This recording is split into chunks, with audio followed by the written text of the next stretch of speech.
intervenir avant qu'il ne soit trop tard.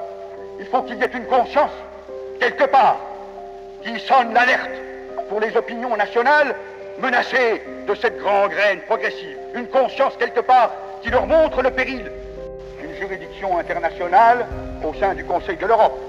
Un système de contrôle et de garantie, ce pourrait être cette conscience dont nous avons tous besoin. Kasmet dešimtis tūkstančių žmonių, manančių, kad jų pagrindinės teisės buvo pažeistos, kreipiasi į Europos žmogaus teisių teismą. Kas yra šis teismas, kuris jau daugiau nei pusę šimtmečio leidžia asmenims patraukti valstybės atsakomybėn ir kurio sprendimai gali daryti įtaką mūsų kasdieniam gyvenimui? 1949-aisiais, po Antrojo pasaulinio karo, keletas valstybių suvienijo jėgas ir įkūrė Europos tarybą, organizacija skirta skatinti žmogaus teisės, demokratiją ir teisinės valstybės principus Europoje. Jos priėmė Europos žmogaus teisių konvenciją, įkūrusią tuo metu unikalią sistemą, apimančią ir privalomą priežiūros mechanizmą. Taip 1959-aisiais atsirado teismas. Jis perteikė valstybių norą daugiau niekuomet nepatirti 20-ojo amžiaus vidurio žiaurumo. Iš pradžių prisijungė 12 valstybių, dabar jų yra beveik 50.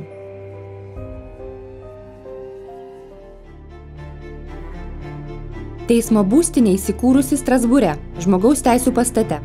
Teismą sudaro po vieną teisėją iš kiekvienos Europos tarybos valstybės narės. Teisėjai, renkami Europos tarybos parlamentinės asamblėjos, yra nepriklausomi ir neatstovauja jokiems nacionaliniams interesams. Spręsti bylas teisėjams padeda kanceliarija, kurioje dirba kvalifikuoti darbuotojai iš visų valstybių narių. Kasdien teismas sulaukia šimtų laiškų ir telefono skambučių. Kai peticijos pasiekia teismą, jos yra paskirstamos ir persiunčiamos vienam iš kanceliarijos skyrių, kuris parengė medžiagą teisėjams. Teismui pateiktas bylas nagrinėja ir sprendimus priima vieno teisėjo teismas, 3 teisėjų komitetai, 7 teisėjų kolegijos ir 17 teisėjų didžioji kolegija, nagrinėjanti pačias svarbiausias bylas. Teismo procesas vyksta rašytinė tvarka ir tik labai retais atvejais byla svarstoma viešai, procesas filmuojamas, o transliacija gali būti žiūrima internete. Kasmet teismas gauna labai daug peticijų.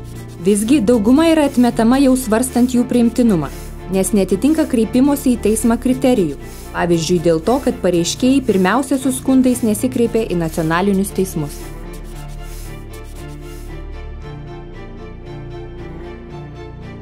Būtent todėl teismas priima sprendimus dėl esmės tik nedaugelėje jam pateiktų bylų. Vėliau teismas nustato, ar buvo pažeista konvencija ir gali skirti kompensaciją.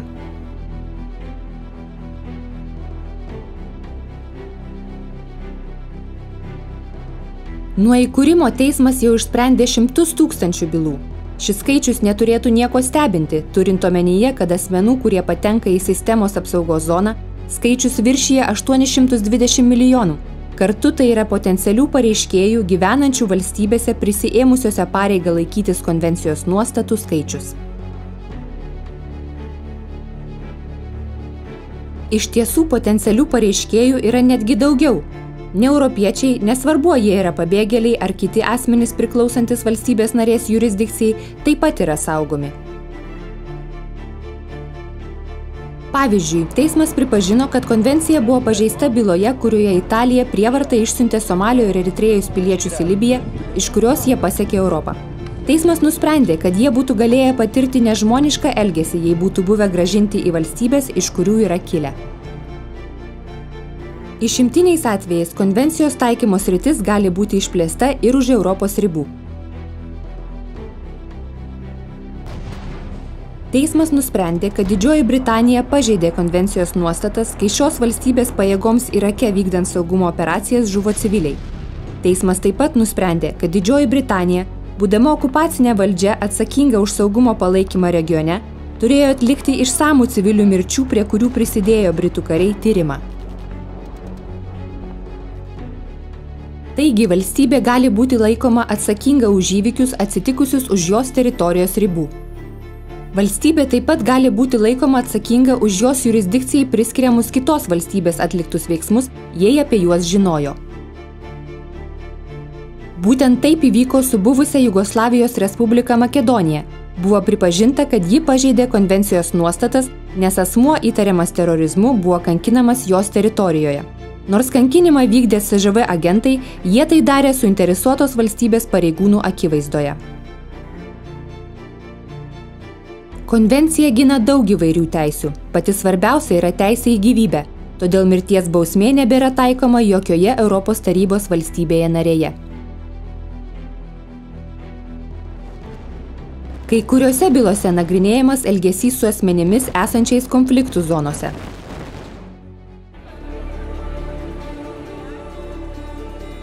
Kitos bylos yra susijusios su valstybės nesugebėjimu apsaugoti asmenis. Teismas pripažino, kad Turkija pažeidė teisę į gyvybę bei diskriminavo moteris. Ši byla buvo apie nuolat prieš savo žmoną ir uošvę smurtaujantį vyrą. Šis vyras vėliau savo uošvę nužudė.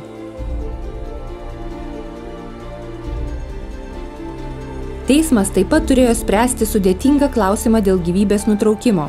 Byloje prieš Prancūziją teismas pripažino, kad konvencijos nuostatos nebūtų pažeistos, jei Prancūzijos teismų sprendimas patvirtinti dirbtinio maitinimo ir skysčių nutraukimą asmeniui, esančiam pastovios nesąmoningos būsenos, būtų įgyvendintas.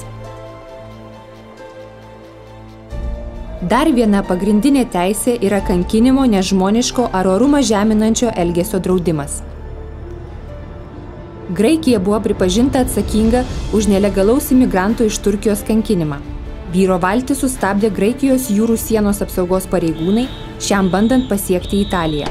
Vienas iš pareigūnų vyrą sumušė ir panaudojo prieš jį seksualinį smurtą.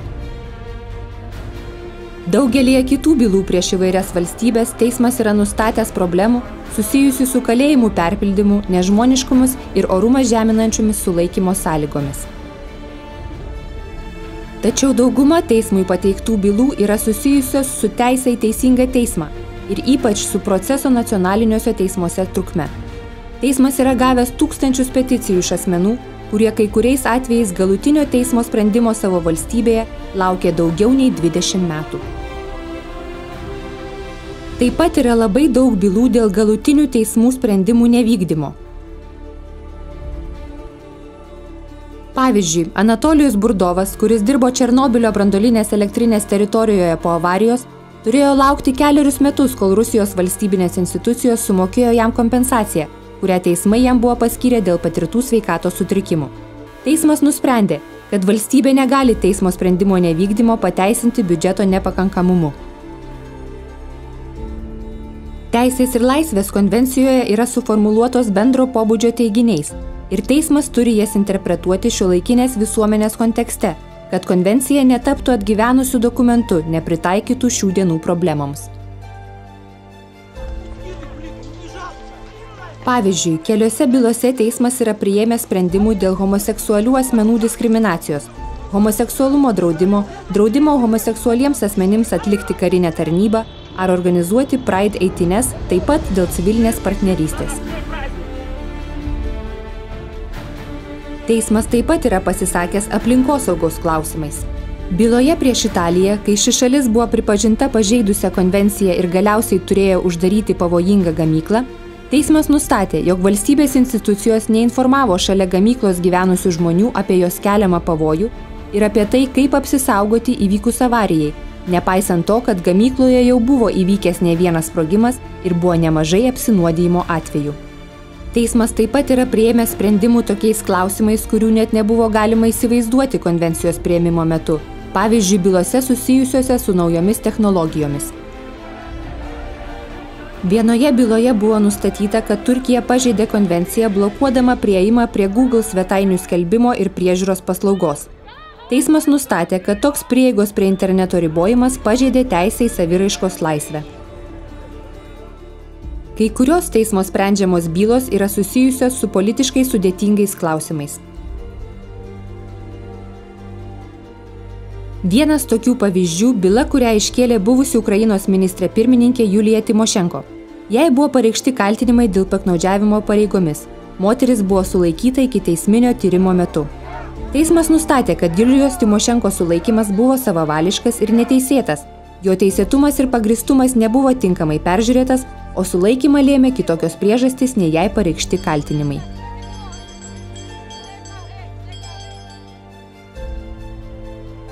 Kai kurios bylos sukelia stiprią visuomenės reakciją. Konvencijoje išdėstytos teisės taikomos visiems asmenims, taip pat ir tiems, kurie yra įvykdę labai sunkių nusikaltimų. Daugeliui yra nelengva tai suprasti. Byloje prieš Vokietiją, kai šalis buvo pripažinta pažeidusią konvenciją, teismas nustatė, kad negalima niekam grasinti kankinimais, net jei kito asmens gyvybei gresia pavojus. Vokietijos policijos pareigūnai grasino kankinsiantis asmenį, kuris pagrobė ir nužudė 11-metį berniuką, tikėdamiesi tai priversti vyrą atskleisti aukos buvimo vietą. Tuo metu buvo manoma, kad auka tebėra gyva. Tai tik keletas bylų pavyzdžių. Teismas yra nustatęs tūkstančius pažeidimų. Teismas gali nustatyti, kad valstybė pažeidė konvenciją. Tačiau kokią realią įtaką turi pažeidimą nustatantis teismo sprendimas? Tokio sprendimo padariniai yra labai svarbus, nes valstybėms yra privaloma laikytis prieš jas priimtų teismo sprendimų ir juos vykdyti.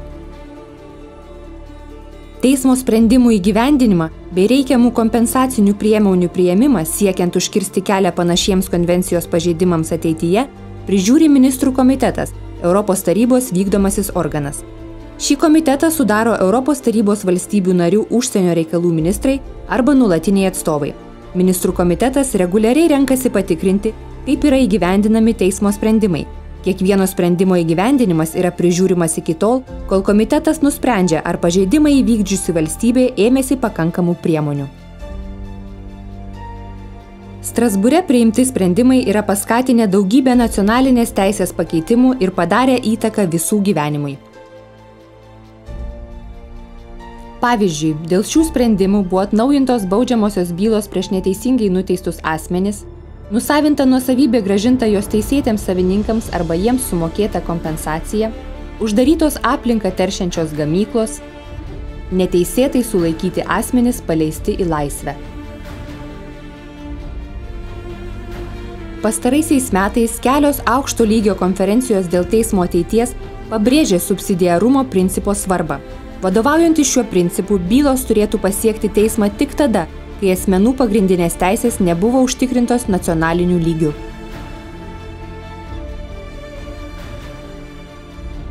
Nepaisant to, teismas vis dar sulaukia daug besikartojančių peticijų, kadangi valstybės netaiko konvencijos arba nėra priėmusios įstatymų, kurie užtikrintų teisės įtvirtintas konvencijoje. Siekiant padidinti teismo darbo efektyvumą buvo įgyvendinta nemažai reformų. Vis dėlto, galų gale, konvencija turi būti taikoma nacionaliniu lygiu.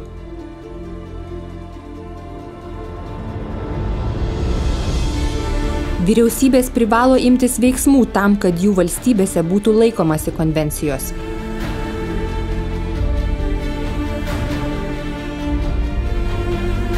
Savo ruožtų teismas jau daugiau nei pusę amžiaus atlieka Europos žmogaus teisių tvirtovės vaidmenį ir yra paskutinė galimybė milijonams žmonių.